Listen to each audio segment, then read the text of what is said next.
plays a huge role in shaping some opinions and influencing.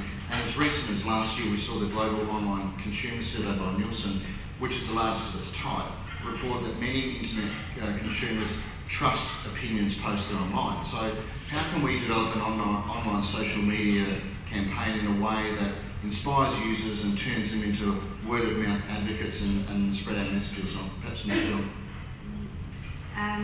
You need to provide something of value to them. The most successful viral campaigns or social media communities are around brands or topics that people can be passionate about or that they can have a lot of fun with.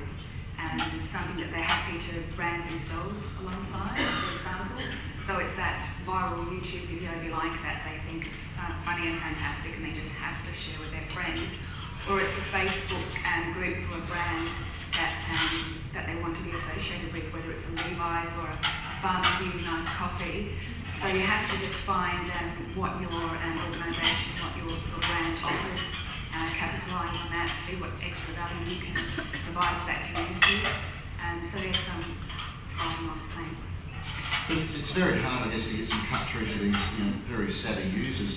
Crispin, Lee, your thoughts on how do we engage them and turn them into advocates? I've got an example, I think. The most recent example I've seen was on election night, following Ausvotes on Twitter, but also and seeing the number of people whose icons started to appear with the Greens logo in the bottom right-hand corner. And that was a classic example of perfect target marketing. A younger audience, a technology-savvy audience, really passionate and proud of the fact that they were voting Greens and obviously really excited about the fact that the Greens were doing so well in the election. And all of a sudden they started putting the Greens logo on their Twitter icon and on their Facebook icons and that sort of thing. And it went viral very quickly. So that was that's I think a good example. You've got a passionate audience, but also a technology-savvy audience. And you make so it easy for them. And if the tools are there and if they can do it quite quickly, that's another key. Your thoughts, Lee? I've got nothing further to add. These two have said it all. Crispin, I guess it's a nice segue. You've raised the issue of governments, and perhaps one of the biggest stakeholders impacted by the internet and social media is governments who historically have been able to control the information flow and use traditional public engagement tactics to put it out.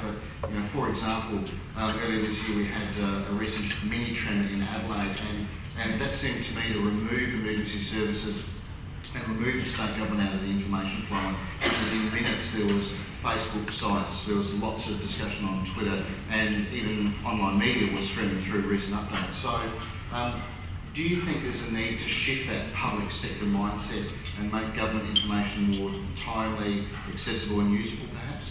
Oh, yes. So talk us through some successful examples of online community engagement perhaps.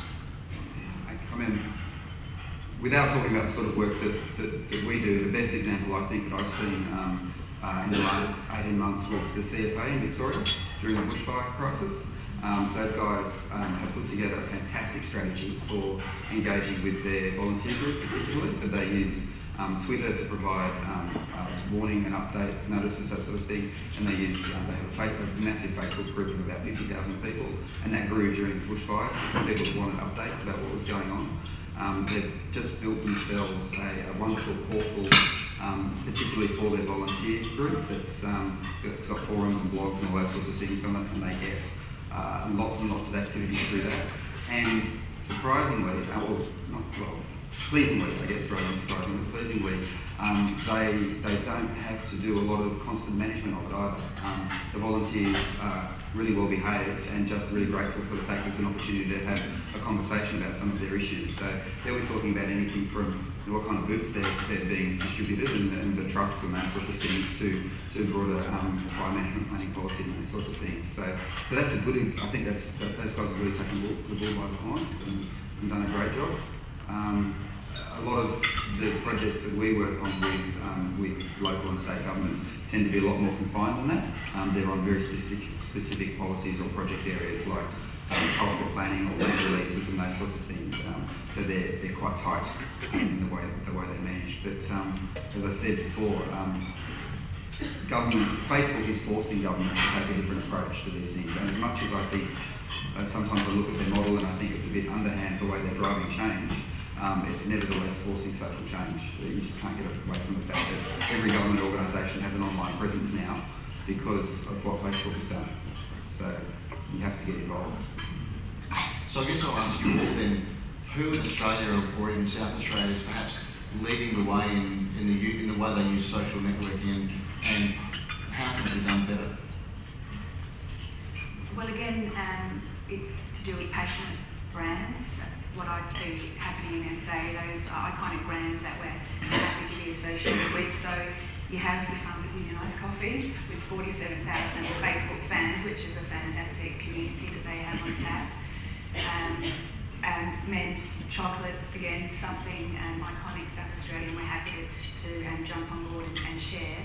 And so those Facebook communities are fantastic to have, and they might sound frivolous as well, but from a PR perspective, for example, that's a database of advocates you have on tap if you need to reach somebody straight away, whether it be some good news or asking them about a new product, or even if there's a product recall, for example, straight away.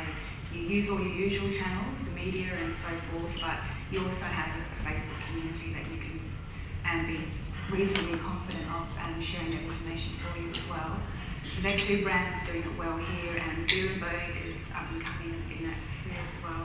And the Highway Hotel has won a few industry awards, but its social media work has certainly helped its marketing position there.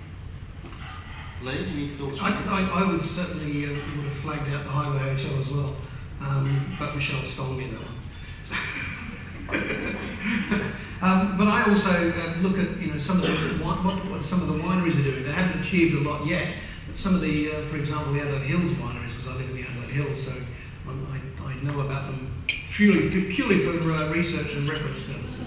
I go and visit them, and some of the work that they're doing, people like Bird in Hand, Penfee, they're all doing different things, but they're all sort of taking advantage of this new communication channel, this new communication landscape that they have before them, and they're running with it. And I think it's paying dividends for them. Crispin? I can't really answer that question about South Australia, I'm afraid. We don't have enough experience here.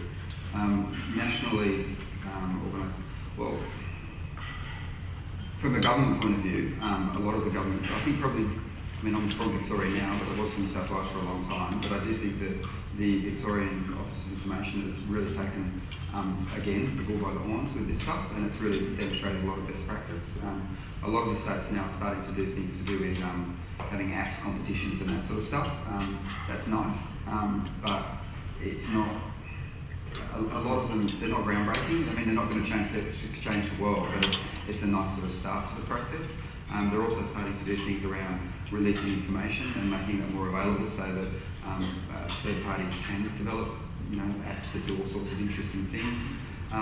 But in terms of broad strategy, the Victorian government are providing all of their agencies with some really good best practice advice that I think is probably the leading practice in Australia. The other thing, of course, that happened this year was the Australian government, with the previous Australian government, wherever we are with that, with its Government 2.0 task force led by Nick Gruen, and that did some good things, at least I think in terms of putting this stuff on the agenda for all of the federal agencies. It didn't, I think, take it anywhere near as far as Obama has in America by forcing, which has really forced the agencies to get involved. Still another big step to go there, but at least they put it on the agenda and put it out there, and every government agency is now going to have to take a look at that and work out what they should be doing to get involved in the area. I can't think of a federal agency though that has really taken, that has really gone hard with it yet. A few of them are starting to blog, but that's about all. There's nothing that exciting happening just yet. Okay, so we've talked a lot, I guess, this morning about there's been a major shift in where people source their information from. So, just as we would do with conventional media, evaluating the quality and the quantity of what's being said about us online is fairly critical.